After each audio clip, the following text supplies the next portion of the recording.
Hi, this is how to trace over a reference image on a separate layer to create stylized cartoon drawings. So what I have right now opened in Photoshop is my reference photo. You don't necessarily have to use Photoshop. Any other program is fine. And what I'm going to do right now is that I'm going to save my JPEG as a PSD and mainly only work on the PSD file. If you work on an image such as like JPEG or PNG, it doesn't retain any layer information. So if you accidentally like quit or save before completely finishing, it will flatten your image together.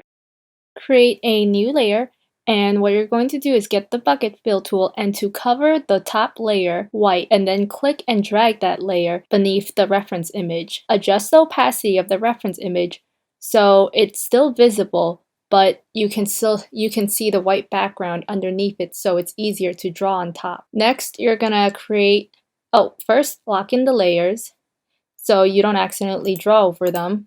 And then you're going to create the actual layer you're going to draw on. So cartooning and stylized art are about exaggeration. You are simplifying a person and also emphasizing their most prominent features, and these features will now be their identity.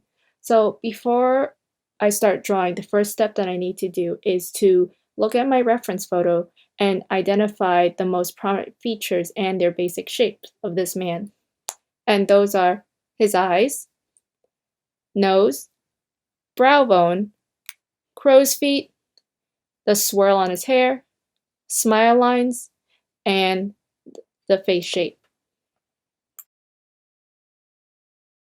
So what I actually have is a tablet pen, which allows me to just draw right on it and just have my lines register.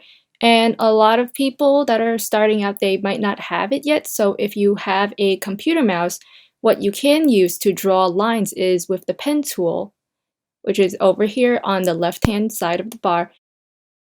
What you do is you click on the path that you want your line to follow, and the center of it that I'm clicking here, that's an anchor point, and you can just like twist it around a little to influence how you want your curves to look. When you're finished with your line, you just hit enter and it will complete your outline, so you can start another one. The top tools here, it's actually to edit your line, so you can have dotted lines or different weights. So I actually use layer 1 to block out the features that I wanted to exaggerate for my cartoon drawing. So what I'm going to do is create a new layer, layer 2, and I'm going to start sketching how I want my man to look.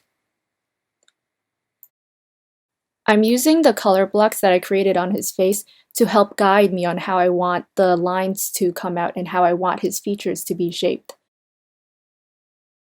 So this is the result of my sketching, and what I'm going to do is actually create one more layer on top of the sketching and do a clean line art version of it.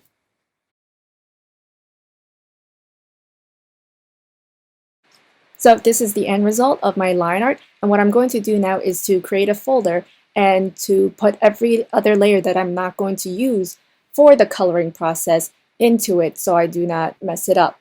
And what I'm going to do now is to lock my line art layer and create a new layer, layer 4, which is what I'm going to be coloring. What I have selected right now is the magic wand tool, and what it does is that it makes selections based on similar color. And if I've done my line art correctly and there are no open lines, then I can actually select the background. Inverse my selection, I can basically bucket fill tool within my selection within the lines that I've drawn. And next, I'm going to click on the opacity lock that you can see on the checkered lockbox on my layer. And what this does is that this allows me to restrict where I'm coloring, and I can only color within things that I've already colored in. So that means anything that is transparent and has not been colored yet or filled in yet within the layer, it will not appear. And the next, this is the polygon lasso tool. And this is basically, I can click around the edges into a complete loop and color within that bound.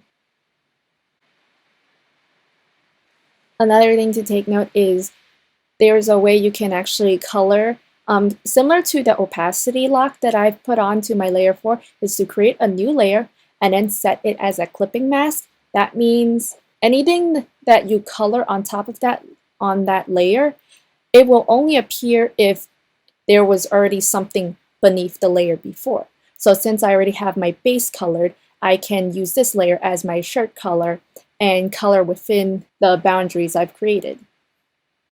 Okay, now this is the end result of my coloring, and I just put a filter over my colors so it'll turn out black and white. And now we're going to transition into another way to stylize your art, and that's to do gestural drawings, capturing motion within your line work.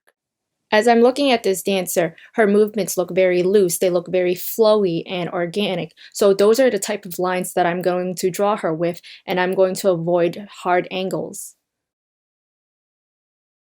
So the way her back arches and how her body opens up, I can see two circles, and I'm going to be using these two circles to guide me in drawing her with more flowy movement.